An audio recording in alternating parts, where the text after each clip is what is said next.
In this video, I'll be solving the sample file number 3 that they post on the Math2A 2B reference website. And this is current as of the filming of this video. For Math2A, they don't change the client too much. They do for Math2B, at least in the past decade. But anyway, so as always, I'm going in blind. I have not solved these problems before. I also don't have a key, so I cannot guarantee that my solutions are 100% accurate. But regardless, hopefully you can see how I approach the problems, and maybe it's just some small calculation that might be incorrect, okay? So anyway, let's begin. And by the way, since this is supposedly a 2-hour exam, I might break this video up into 2 parts also, okay?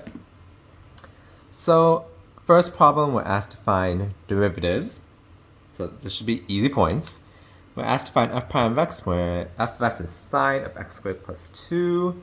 So here we need the chain rule. So f prime of x, you take the derivative of the outside first, which would be cosine. Leave everything on the inside the same, times derivative of the inside. That would just be 2x. And then that's it, because 2x and that's 0, so times 2x. As simple as that. Okay.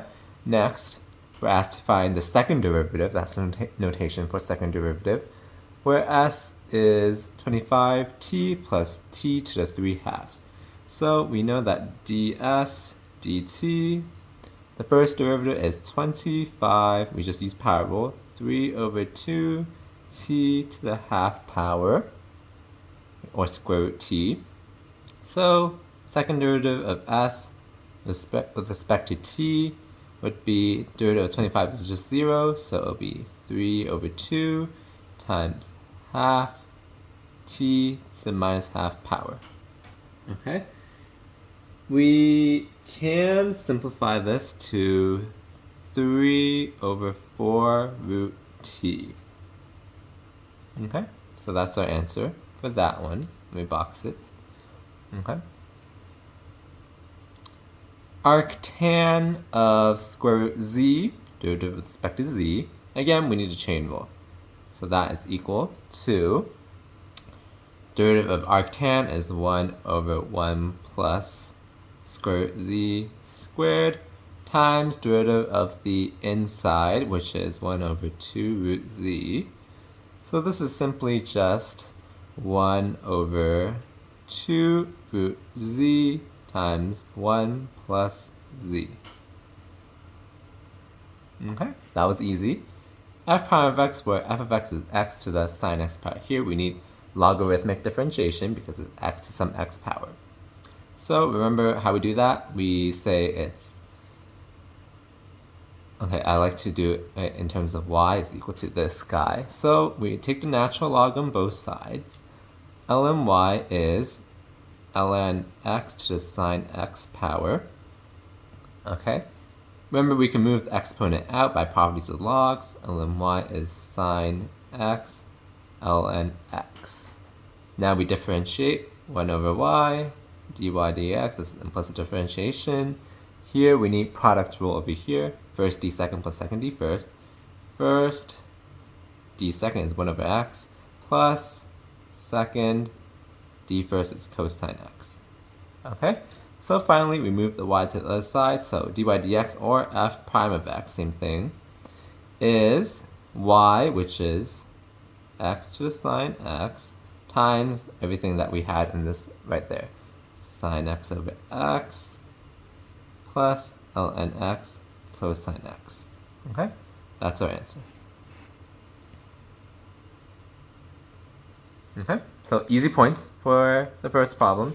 That is already like about 1/10 maybe of the, more than 1/10, so easy points. 1/10 of the worth of the entire final exam. Okay, so next find the equation of the tangent line to this curve at this point. Okay, so here trick is we need implicit differentiation. So let's do that. Derivative of x cubed with respect to x is 3x squared. Next guy, we need the product rule. First d second, derivative of y is dy dx, plus second d first. Derivative of x is just 1. And then derivative of y squared is 2y dy dx. Okay, that is equal to derivative of 1 is just 0. Okay. Now we solve for dy dx. So let's move terms that don't have dy dx to the other side. Minus 3x squared minus y. Okay, and everything left with dy dx, let's factor out that dy dx. We are left with x plus 2y. Okay, so we solve for dy dx. Minus 3x squared minus y over x plus 2y. Okay, we evaluate this at the point minus 1, 2 to get the slope of that tangent line. We get minus 3 times minus 1 squared, that's just 1, minus 2 over minus 1 plus 2 times 2. Okay, so we get minus 5 over 3. That's the slope of the tangent line. We have a slope, we have a point, we can write the equation of the line. Y minus 2, this is a point slope form, minus 5/3, x plus 1. Doesn't say you have to write slope intercept form. This should be good enough. If you have time, then you can go ahead and do it. Just be careful, it's fractions, so just get your simplification correct. I would just leave it as this, and it should probably be fine. Okay. Show that the equation 2 to the minus x is equal to x minus 1 over x plus 1 has at least one solution in the interval 1 to 3. Explain your answer and state what theorem you're using. Okay. This one, remember the few theorems you learned in this class? It's like intermediate value theorem, mean value theorem, Rawls theorem, extreme value theorem, things like that. So which one do we use? Okay, we are interested when there's at least one solution. So we can use the intermediate value theorem. Remember what that says? I feel like I say this in every single video. If f is continuous, that's the key. We have some point A, x equals A, x equals B. If f of A is bigger than 0, f of B is less than 0, because it's continuous, there has to be at least one 0 crossing. So at least one root. Okay? It's at least one because it can look like that, just a straight line. It could oscillate something like that. It'll have multiple roots. So at least one. So we're going to use the intermediate value theorem here. So remember the big condition was f is continuous. So we have to show that this guy is continuous. Let's rewrite this guy as 2 to the minus x minus x minus 1 over x plus 1. Okay? Equals to 0. I'm going to write it like that, or f of x is equal to this. We can even write it as, okay? So we want to show that f is continuous, excuse me, in this interval 1 to 3. Okay? So we know that, okay, let's write in bullet points, 2 to minus x, this guy is continuous. This guy is continuous everywhere, from minus infinity to infinity. And then we know that x minus 1 over x plus 1, this guy is continuous. Where is it not continuous? It's not continuous at x is equal to minus 1. So minus infinity to 1, union 1 to, or minus 1, sorry. Minus 1 to infinity. This is where that's continuous, so therefore, f of x is continuous in the interval, it's continuous 1 to 3. Okay? So we showed that f is continuous in this interval. Now remember we have to show one point is bigger than 0, one point is less than 0. Okay? So we can just use the endpoints in this interval, f of 1 and f of 3. Okay? What's f of 1? F of 1 is just 2 minus 0. So that's bigger than 0. F of 3 would be, that would be an eighth minus some, that would be 2 minus half, because that's 2 over 4. This is less than 0. Okay? So we can finally say by the intermediate value theorem, there exists at least one root in the interval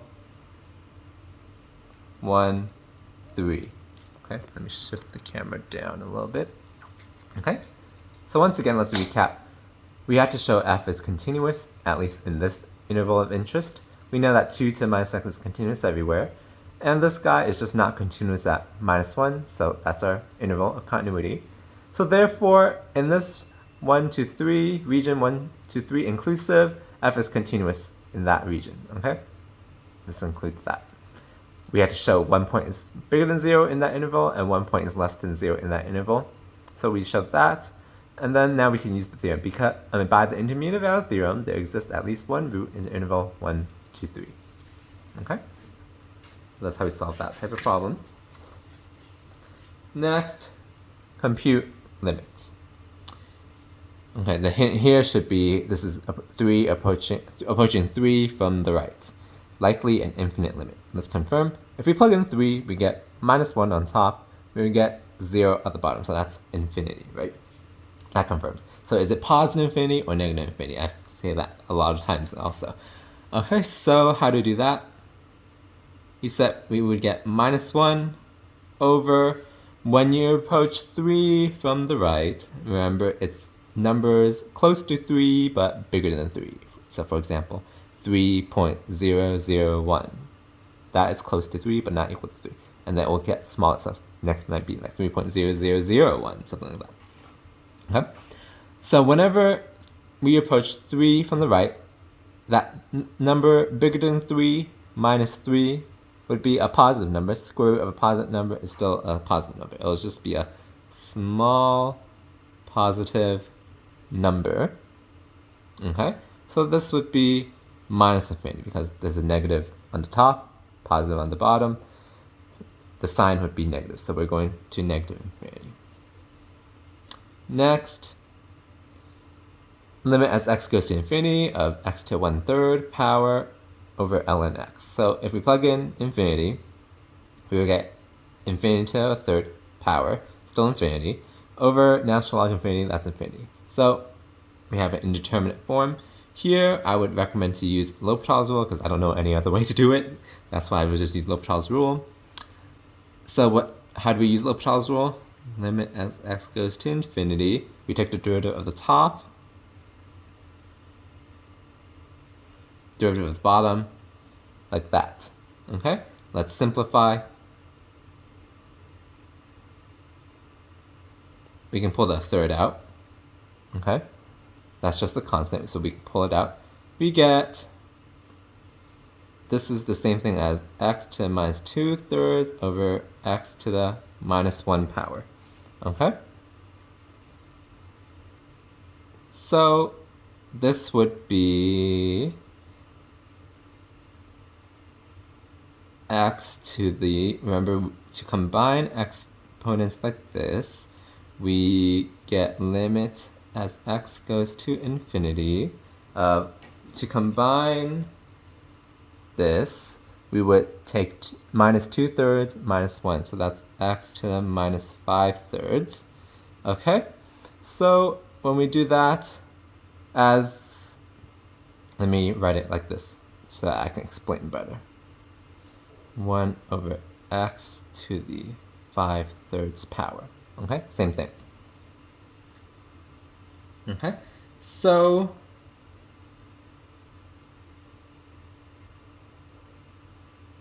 did I do this correctly? Let me confirm. We do L'Hopital's rule.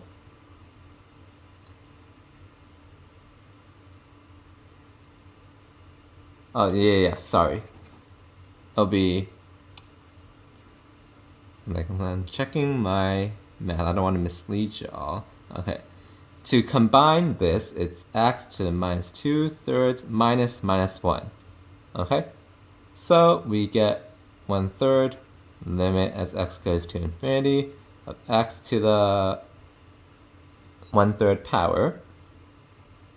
Okay? That looks right now. Now, as x goes to infinity, this guy goes to infinity. So we get infinity. Positive infinity, we can say. Okay? So that's how we solve that problem. So sorry about the mistake there. Remember I remember when you multiply two exponents, you add them. So when you divide, you just subtract. So minus 2/3 minus negative 1. So that's what we got there. Okay? Next, an equilateral triangle initially has sides of length 10 inches. Suppose that the side lengths shrink at a constant rate of 2 inches per second. How rapidly is the area of the triangle changing when its area is 4√3 inches squared? Okay, so they even give you a diagram to try to visualize what's happening. And they gave you the formula for the area of the equilateral triangle. Okay, so as always, I like to write out in variables what we know, what we don't know. Okay, so we have initial side, let's say it's L. L is equal to 10 initially. And then the side lengths shrink at a constant rate of 2 inches per second. So we know that the change in length with respect to time, and you should know that because the unit should also help, that is minus 2, it's decreasing, so we put a negative sign. Okay? How rapidly is the area of the triangle changing? So we're interested in derivative area with respect to time. Okay? When the area is 4√3. Okay? So we probably want to use the area of the triangle. Okay? And we want to differentiate it with respect to time. Okay? So the length is shrinking with respect to time. It is changing, right? So this would be 2L dl dt. Okay? So we are interested in dA dt. We have an L. Do we have an L? Actually, why did they give us that and that? So that's the question. dl dt is that, okay? So let's call this L initial, L sub I, okay? We're interested in how rapidly the area of the triangle is changing when the area is 4√3, okay? So I think we don't need to use this guy. That's just initial value. And then at this point, the length might not be 10, so let's verify that. 4√3 is equal to the area, which is this guy, √3/4, L squared.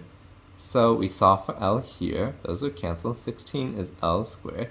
L is 4. A length cannot be negative. So we take the positive in this plus minus when we square root. Okay? So we don't need to use this actually. I'm pretty sure. We're interested in the change in area when the area is this, which corresponds to a side of length 4. Okay? So we plug in here. 3/4 times 2 times 4 times minus 2. Okay? These would cancel. We would get minus 4√3. Don't forget our units. The units of area are inches squared. Time is second. Okay?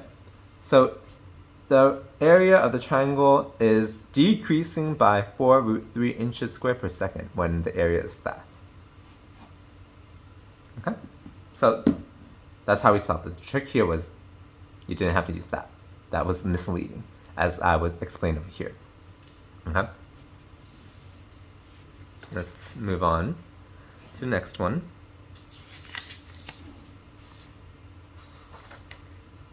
Linear approximation, and then they even give you a hint. Okay, so if we weren't given that hint, remember, linear approximation is just finding a tangent line and using that tangent line to make close by approximations. Okay, and when you're in doubt for this final, also you can just take a derivative. You likely will get points. Okay, so tangent line. How do we find the tangent line?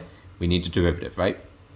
The slope of the tangent line is the derivative. So f prime x is a third x to the minus 2/3 power. Okay? So we want to find, well, they gave you the hints here. So we want to find the tangent line at this point here. X is equal to 8. Okay? So let me write that down. Want tangent line at x is equal to 8. Okay? And then we're going to use that tangent line to make the approximation cube root of 9. Okay? So slope of the tangent line at x is equal to 8. Okay, we get 1/3, 8 to the minus 2/3. Okay, so 8 to the 1/3 power is 2. So then it would be 1/3 root 2. That would be the slope of the tangent line.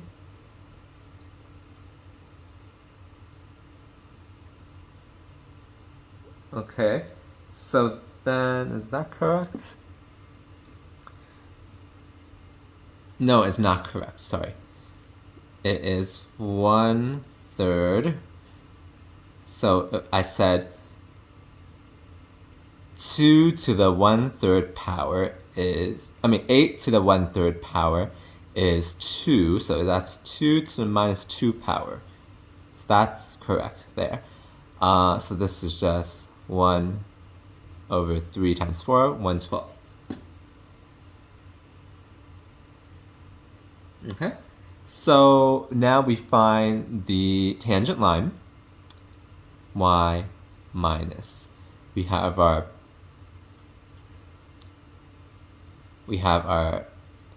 point here, so that's y minus 2 is equal to a 12, x minus 8.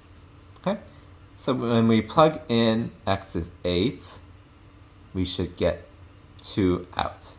So this would 0, y minus 2 is 0, so y is equal to 2. So we're pretty confident that our tangent line is correct. At least it's coinciding with the function at x is equal to 8, which we want. Okay, so now we want to use this tangent line to approximate this guy. So that's simply just, let's rewrite this as y is equal to 1/12, x minus 8 plus 2. I believe this is your linearization L of x. Okay, so we would get cube root of 9 is equal to, you just plug in x as 9.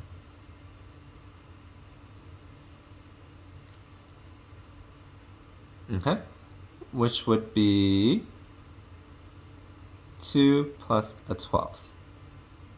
Okay, this should be good enough as your answer. You can combine it to one fraction, but that should be good enough. So that's how you remember linear approximation is just using that tangent line, which we found here. This is the formula for linearization. You just move that intercept to the other side. Okay. And then we use that tangent line to approximate. Okay.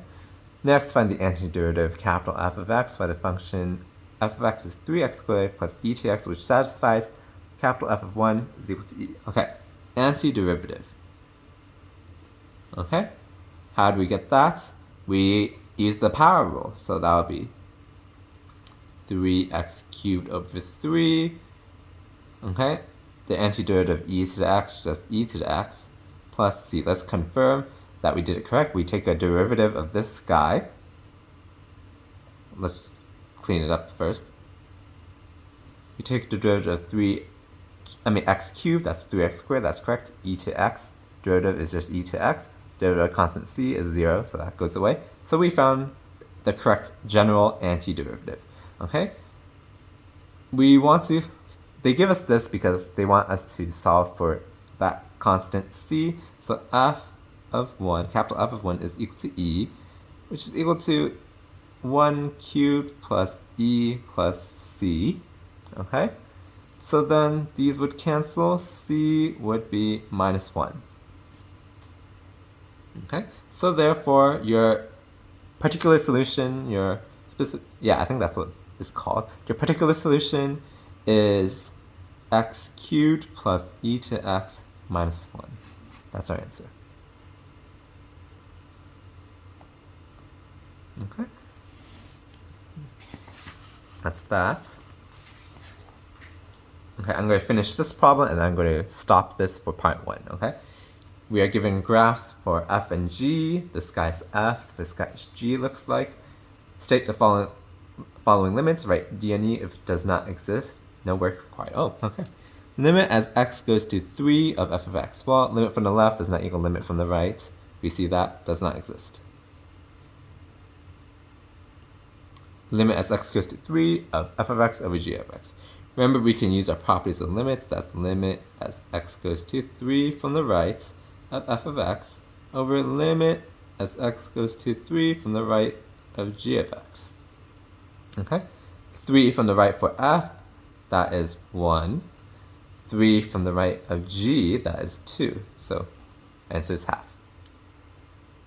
Okay? Simple as that. Define the function h of x is 2f of x minus 3g of x. Is h continuous or discontinuous at x is equal to 3? Explain, okay? 2f of x minus 3 of x, okay? So we want, okay, remember definition of continuity. First of all, limit as x approaches to 3, h of x has to equal to h of 3.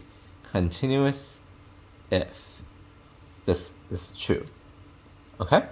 So we wrote that down. Maybe that will get us points, I don't know, but we know what definition of continuity is. Okay? So we have to find what h of 3 is, and then we have to find what the limit is.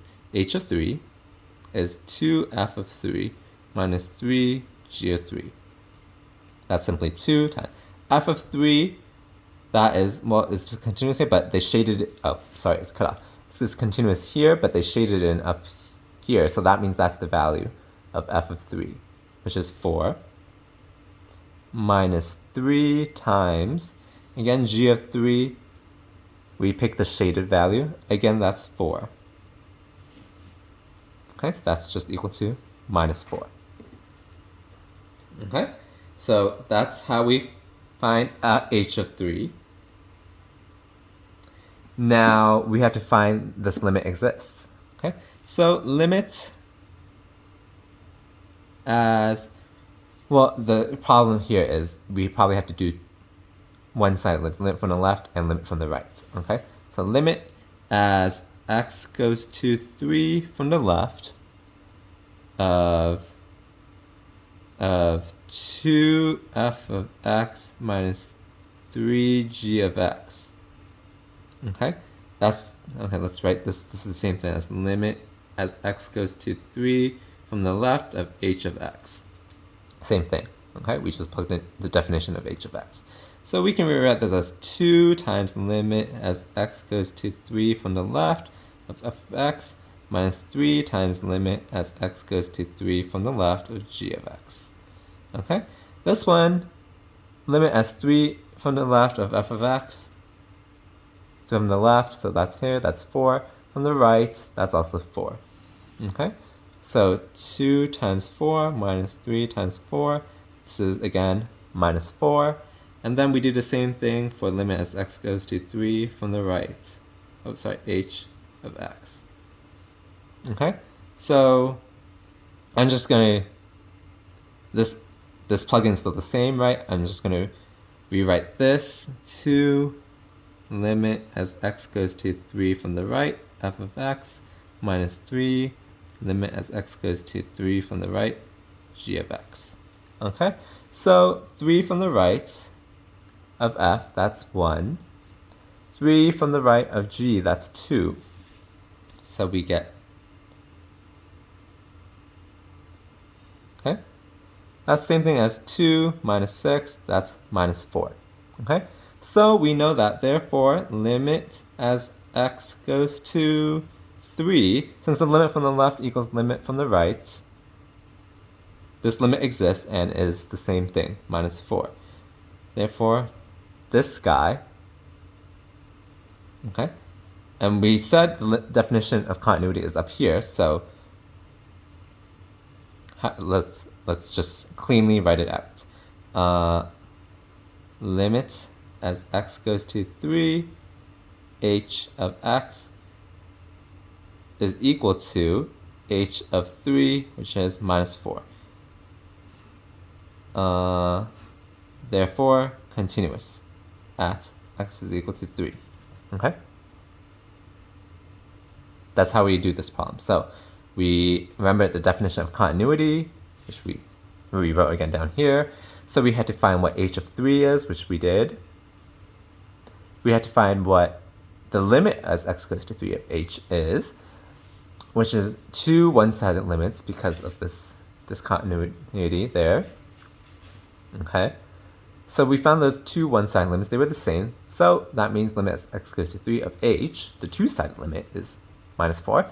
And we found that that limit and the h of 3 are the same, so it's continuous. Okay, so this is part 1 of this sample final number 3. Please look out for the part 2 of this video. Again, as always, if this video helped you in any way, please hit that like button and please subscribe for more videos like this.